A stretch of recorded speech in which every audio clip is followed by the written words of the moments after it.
Assalamualaikum warahmatullahi wabarakatuh. Perkenalkan, nama saya Dinda Purnama Wulandari dengan NIM 332155. Baiklah, pada kesempatan kali ini saya akan menjelaskan materi tentang struktur pasar. Konsep struktur pasar. Yang pertama, pengertian pasar. Dalam ilmu ekonomi, pengertian pasar memiliki arti yang lebih luas daripada hanya sekedar tempat pertemuan antara penjual dan pembeli untuk mengadakan transaksi jual beli barang. Pengertian pasar tidak harus dikaitkan dengan suatu tempat yang dinamakan pasar dalam pengertian sehari-hari.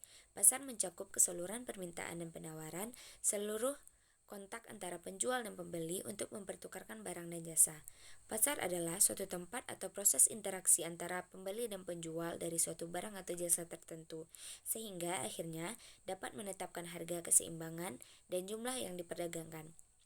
Jadi, setiap proses yang mempertemukan antara pembeli dan penjual maka akan membentuk harga yang akan disepakati antara pembeli dan penjual.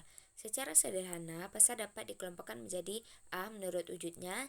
Yang pertama, pasar konkret, dan yang kedua, pasar abstrak. B. Menurut waktu terjadinya. 1. Pasar harian. Yang kedua, pasar mingguan. Yang ketiga, pasar bulanan. Yang keempat, pasar tahunan. Dan yang kelima, pasar temporer. C. Menurut legalitasnya. Yang pertama, pasar resmi, dan yang kedua, pasar gelap. D. Berdasarkan luas jangkauannya.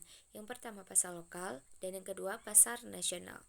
E. Berdasarkan hubungannya dengan proses produksi.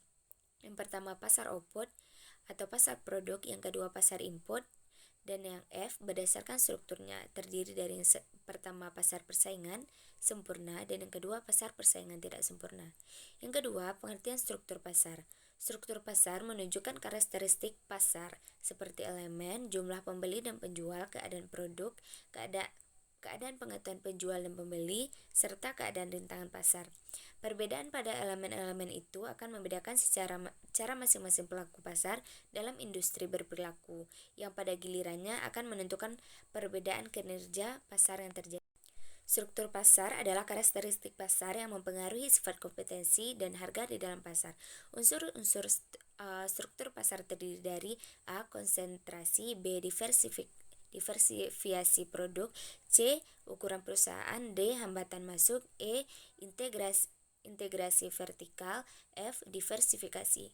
3. Peran pasar dalam perekonomian.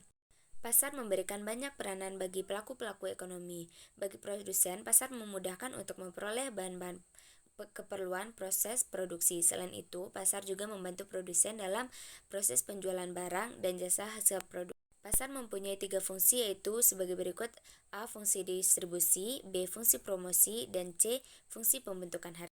Mungkin sekian, saya sudahi dengan Assalamualaikum warahmatullahi wabarakatuh.